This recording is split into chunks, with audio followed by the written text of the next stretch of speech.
So hello everyone, welcome back to our channel Lotus True Love. If you like my story, then subscribe my channel, like, share and comment. तो इस episode की भी शुरुआत वहीं से होती है जहां वांगजी अपने जिंशी का डोर ओपन करके बाहर आता है। बाहर वह उसे कोई दिखाई नहीं दिया, लेकिन वह रखा खाना और उसकी स्मेल वो देखकर उसके चेहरे पर एक मुस्कुराहट आ गई और उसने जल्दी से उस खाने को वहां से उठाकर अंदर ले आया और अंदर आकर उस टेबल पर रख दिया जहाँ पहले खाना रखा हुआ था। और जैसे ही विंग को वांगजी के डोर ओपन करने की आवाज सुनाई दी तो उसने जल्दी से अपने कदमों को पीछे ले लिया। विंग जिसने अपने कदमों को तो पीछे ले लिया था, उसके माइंड में अभी भी यही बातें चल रही थी। क्या क्या वो हुआन था? लेकिन सच तो यही था कि हमेशा लान हुआन विंग के लिए उसका फेवरेट स्पाइसी फूड उसके डोर के बाहर रखता था। जब विंग सिचान के साथ पहली बार अपनी फैमिली, अपने क्लैन सभी को छोड़कर यहाँ आया था, तब उसकी भी हालत यही थी। उसके भी मुंह से यही चीख निकली थी कि वो एक खाना नहीं खा सकता था। लेकिन उसके बाद हमेशा उसके डोर के बाहर हर रोज उसे अपना फेवरेट स्पाइसी फूड मिल जाता था। लेकिन तब विंग ने ये जानने की कोशिश नहीं की कि ऐसा कौन करता है, क्योंकि उसे लगता था कि हमेशा सिचान उसके लिए यहाँ खाना रख कर जाते हैं। लेकिन ये सच नहीं था। उसे ये बात अब पता चली। और इधर जिंगशी के अंदर वांगजी जो इस लजीज खाने को देखकर अपनी भूख को कंट्रोल नहीं कर पा रहा था, वो जल्दी से फ्रेश होकर आता है और उस खाने को मजे से खाने लगता है। उसे यही तो पसंद था, क्योंकि जब से वो लानी के साथ गया है, लान क्लान का खाना, यहाँ के रूल्स रेगुलेशन सब कुछ भूल सा गया था। क्योंकि वो लानी के साथ उस आजाद पंछी के जैसे रहा जिसका पूरा आसमान था। उस खुले आसमान में वो जब चाहे जहाँ चाहे अपनी मर्जी से आ जा सकता था। ना ही उसे कुछ खाने की, पीने की या फिर कुछ करने की रोक टोक थी। इसी वजह से वो शायद यहाँ के रूल्स और रेगुलेशन भूल सा गया था। लेकिन अब यहाँ ऐसा नहीं होने वाला था, क्योंकि यहाँ के रूल्स और रेगुलेशन तोड़ने पर यहाँ पर पनिशमेंट मिलती है। ये बात लाने के सिवाय और कौन जा सकता है, क्योंकि उसने खुद यहाँ के रूल्स तोड़े थे और उसकी पनिशमेंट उसे मिली थी। ये वांगजी के साथ ना हो, इसीलिए वांगजी को लानी शायद यहाँ भेजना भी नहीं चाहती थी। लेकिन कब तक वो वांगजी को अपने पास रखती, कभी ना कभी उसे अपने क्लैन में, अपने परिवार में उसे भेजना ही था। इन 8 सालों में पहली बार जब वांगजी ने खुद कहा कि वो लान क्लैन में जाना चाहता है, तब ना चाहते हुए भी वांगजी को लानी यहाँ भेजने के लिए रेडी हुई थी। लेकिन यहाँ आने से पहले उसने वांगजी को यहाँ के रूल्स और रेगुलेशन बहुत अच्छे से सिखाए थे। उन्हें बहुत अच्छे से पता था कि जब वांगजी के सामने विंग की सच्चाई आएगी, तब वांगजी यहाँ आने के बाद बहुत सारे रूल्स को तोड़ने वाला है और उसे पनिशमेंट जरूर मिलेगी। वांगजी उस खाने को तो खा रहा था, लेकिन उसकी माइंड में अभी भी लानी की वही सारी बातें चल रही थी जो लानी ने उससे यहाँ आने से पहले की थी। और अब वो समझ चुका था कि लानी ऐसा क्यों कर रही थी। सील की हुई मेमोरी जब अनसील हुई, तब उसे ये बातें समझने में देर नहीं लगी। लानी ने उसे यहाँ आने से पहले सख्ती से कहा था, वांगजी याद रखना, जरूरी नहीं जो सच हो वो दिखाई दे, और ये भी जरूरी नहीं कि जो दिखाई दे वही सच हो। तुम किसी पर भी आंखें बंद करके भरोसा मत करना, चाहे वो तुम्हारे अपने हो या फिर पराए। जब किसी की सच्चाई तुम्हारे सामने आए, जब तक तुम्हें वो सच पता ना चले, तब तक तुम उस पर यकीन मत करना। याद रखना, किसी भी मैजिक की, किसी भी चीज की एक हद होती है। अगर तुमने वो हद पार कर दी तो इसका इफेक्ट तुम पर पड़ेगा और वो इफेक्ट बहुत बुरा होगा। इसलिए हर किसी का माइंड रीड मत करना। और एक बात जो तुम्हारे लिए बहुत इम्पोर्टेंट है, क्योंकि तुम उसके हस्बैंड हो, एक गेर, एक अल्फा, एक ओमेगा, यहाँ तक कि दूसरे गेर को, किसी को भी अपने फेरोमोन्स से, अपनी स्मेल से अपनी तरफ अट्रैक्ट करता है। लेकिन मैं नहीं जानती किस वजह से विंग ने अपनी सभी डिजायर्स को, अपनी सभी नीड्स को, यहाँ तक कि उस गेर फेरोमोन्स स्मेल को सील किया हुआ है, और साथ ही साथ अपनी पूरी मेमोरी को। इसलिए तुम चाहकर भी विंग की कभी भी मेमोरी रीड नहीं कर सकते, और ये नाकामयाब कोशिश तुम कभी मत करना। लानी की बातें सुनकर वांगजी ने कहा, आप मुझे ये सब कुछ क्यों बता रही है? लानी ने कहा, तुम्हें अब ये जानना जरूरी है। वांगजी ने कहा, लेकिन ये नामुमकिन है कि कोई अपने डिजायर्स को, अपने फेरोमोन्स को कैसे कोई सील कर सकता है। लानी ने कहा, लेकिन विंग कर सकता है वांगजी, क्योंकि वो एक गेर है, उसके लिए कुछ भी करना नामुमकिन नहीं है। ये बात मुझे तभी पता चली थी जब विंग तुम्हें यहाँ पहली बार छोड़ने आया था। तब से लेकर अब तक मैं नहीं जानती कि उसने उस सील को तोड़ा है या नहीं। अब वांगजी उसी सोच में था कि क्या सच में विंग ने अभी तक उसके डिजायर्स को, उसकी स्मेल को, यहाँ तक कि मेमोरी को सील किया हुआ है। ये बात उसे जाननी होगी। ये सारी बातें वांगजी खाना खाते हुए सोच रहा था। वो इन ख्यालों में, इन सोचों में इतना डूबा हुआ था, एक पल के लिए ठहर सा चुका था, थम सा चुका था। उसका एक ख्याल तब टूटा जब उसके कानों में एक आवाज गूंजी, और वो आवाज थी विंग की। विंग जो हंसी के बैकयार्ड में रैबिट के पीछे भाग रहा था और उन्हें पकड़ने के लिए दौड़ रहा था।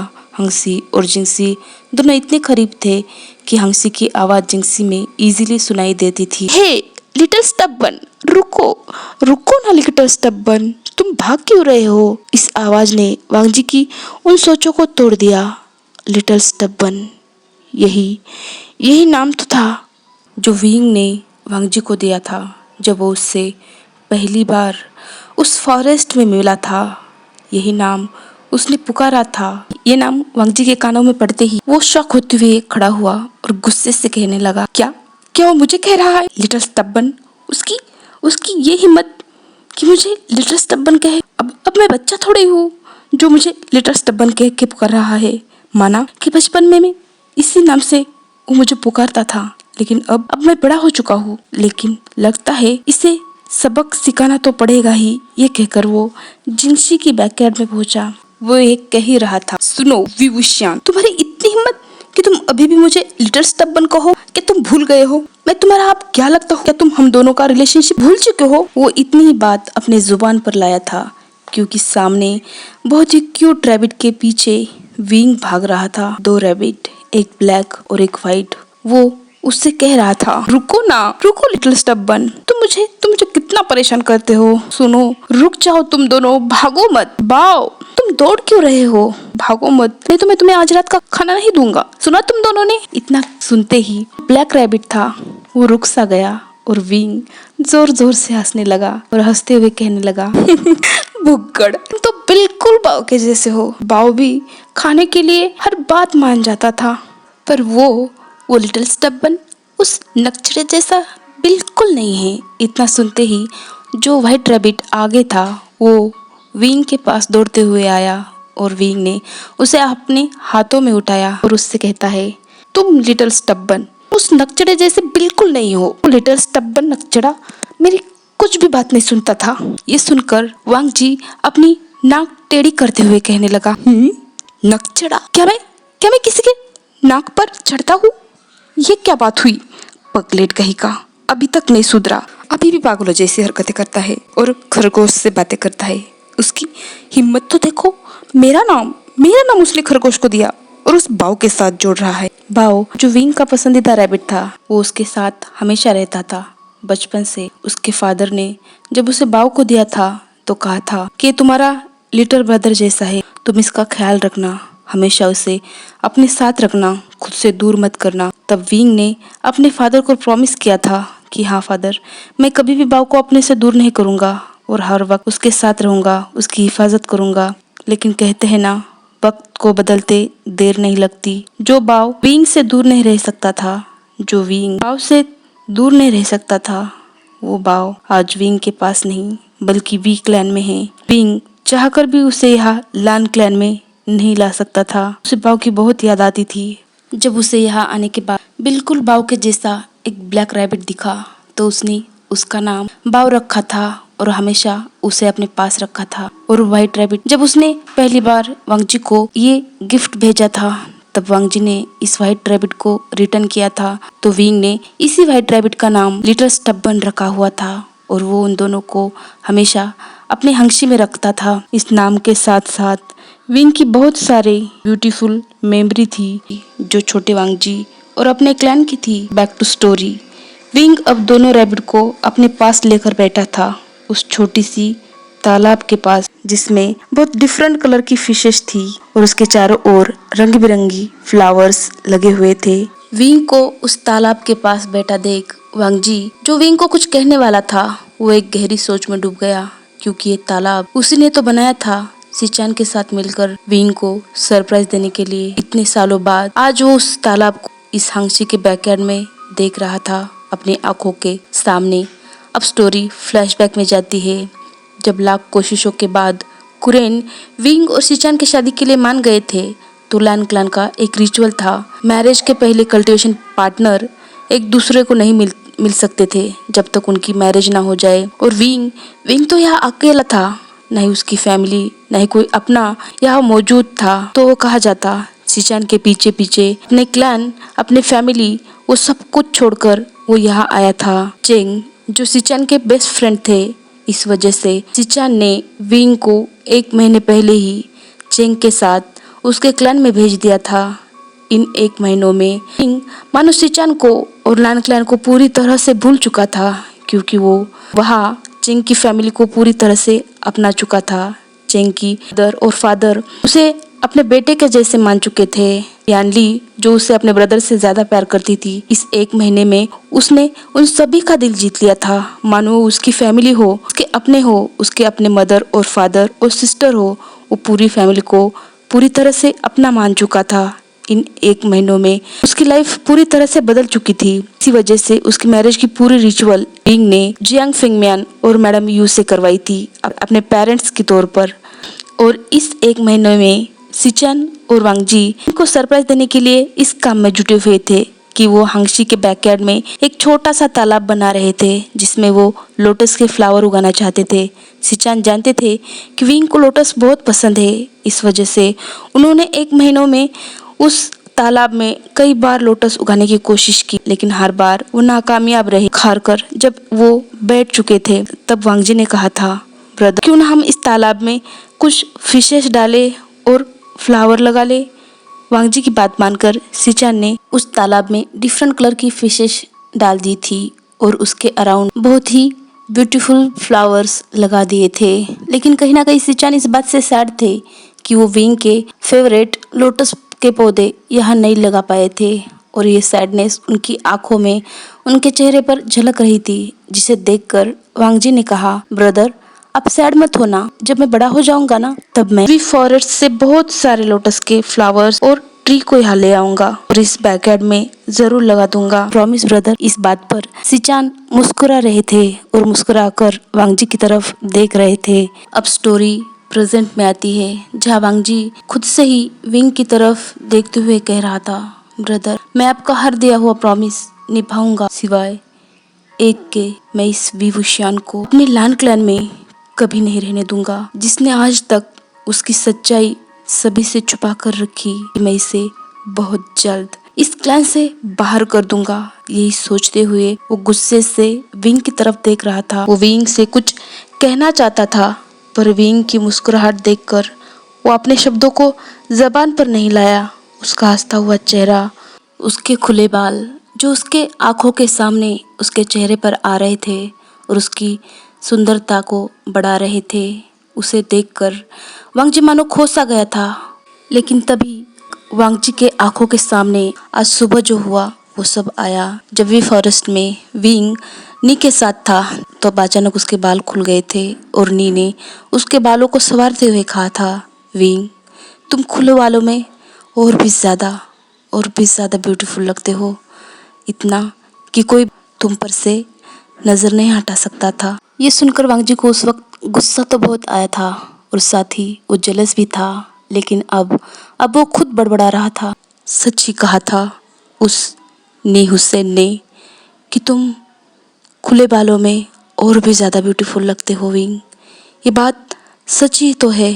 ये कहते हुए वो विंग को निहार रहा था। तभी उसने खुद को झंझोड़ दिया और अब विंग की तरफ देखते हुए कहने लगा, वी वुशियान तुम मेरा नाम इस खरगोश को कैसे दे सकते हो। इससे आगे वांगजी विंग को कुछ और कह पाता, तभी उसने देखा कि लान हुआन जो हांगशी के अंदर आ रहा था और हुआन को यहाँ आता देख वांगजी का गुस्सा फिर से मानो 7वें आसमान पर चढ़ चुका था, क्योंकि फिर से उसे आज सुबह की बातें याद आने लगी। जब वो ईलिंग की मार्केट में घूम रहा था, तब विंग और नी को एक साथ देखकर कुछ लोग कह रहे थे कि विंग हर साल यहाँ नी के साथ आता है, पर वो हमेशा लान हुआन के साथ ही रहता है। यहाँ तक कि वो दोनों हमेशा हंटिंग करने के लिए भी एक साथ जाते हैं। वही दूसरा इंसान कह रहा था, उन्हें हमेशा एक साथ देखकर ऐसा लगता है मेड फॉर ईच अदर हो। तो वही तीसरा कहने लगा, अगर उन दोनों के बीच कुछ चल रहा है तो उसने पहले उस 12 साल के वांगजी से मैरिज क्यों की। ये सुनकर वही दूसरा इंसान कहने लगा, अरे उसी मैरिज का तो उसे रिग्रेट हो रहा था, इसलिए तो उसने वांगजी को पिछले 8 सालों से लानी के पास भेजा है ताकि वो हुआन के साथ वक्त बिता सके। तुम्हें पता है वो हुआन विंग से बेहद प्यार करता है, उसका बहुत ख्याल रखता है। ये सुनकर पहले वाला इंसान कहने लगा, तो फिर उसने उस वक्त वांगजी के बजाय हुआन से मैरिज क्यों नहीं की? उस वक्त तो वो ऐसा कर सकता था ना। ये सुनकर फिर से दूसरे इंसान ने कहा, मुझे लगता है शायद उसे मैरिज के बाद हुआन के प्यार का एहसास हो गया होगा, इसलिए उसने वांगजी को खुद से दूर किया। ये भी तो सच है कि मास्टर लान हुआन ने अभी तक मैरिज नहीं की। विंग के पीछे वो अभी भी पागल है, उनके आगे पीछे घूमते रहते हैं। ये सारी बातें उसे याद आने लगी। उसकी आंखों में गुस्सा और जेलसी दोनों एक साथ दिख रहे थे।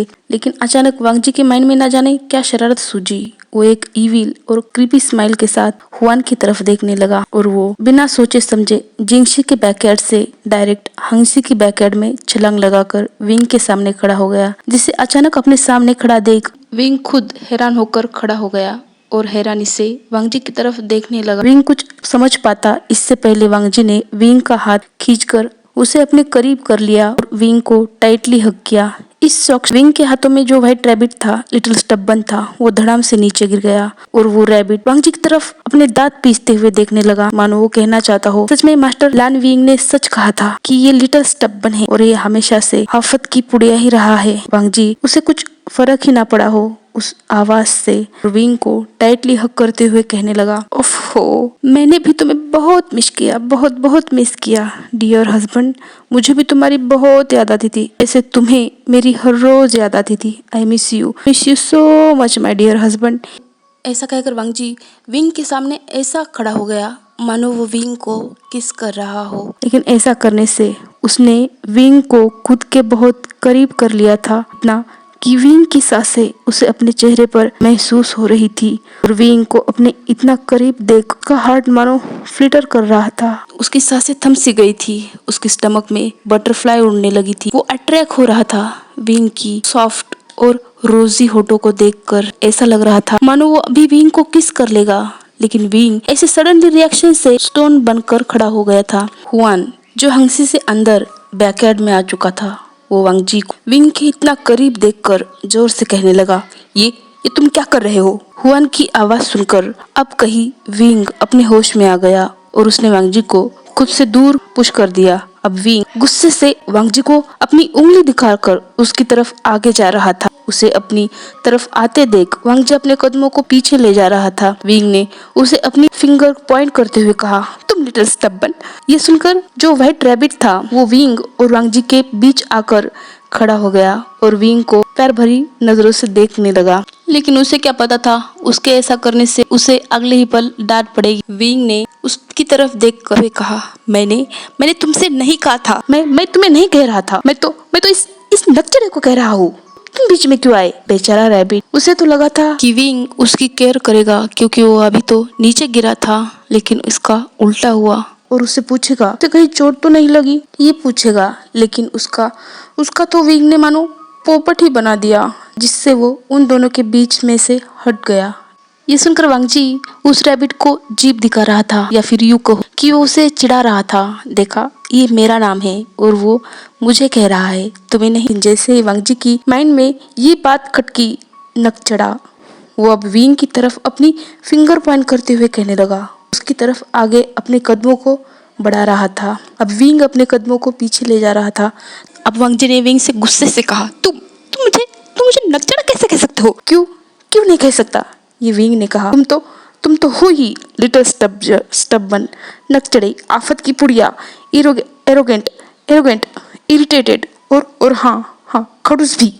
ये सारी बातें विंग अटक कर रहा था क्योंकि वो वांगजी के सडनली रिएक्शन से इतना नर्वस हो चुका था कि उसके जबान पर शब्द ही नहीं आ रहे थे। विंग की ये बातें सुनकर वांगजी को ये सारी बातें सुनी सी लग रही थी, लेकिन उसने ये कहा सुनी थी ये उसे याद नहीं आ रहा था। वांगजी विंग को चिढ़ाते हुए कहने लगा, हाँ बाबा, तुम तो मेरे हस्बैंड हो और प्यार से तुम मुझे कुछ भी कहकर बुला सकते हो, है ना? इस पर विंग चिढ़ते हुए कहने लगा, मुझे इरिटेट करना बंद करो लिटिल स्टब्बन। तुम ऐसे कैसे अचानक से धड़ाम से यह हांगसी के पैकेट में आंक सकते हो। मुझे का पूरा फोकस विंग की बातों पर नहीं बल्कि हुआन पर था, जो उन दोनों की तरफ ही जलसी भरी नजरों से देख रहा था।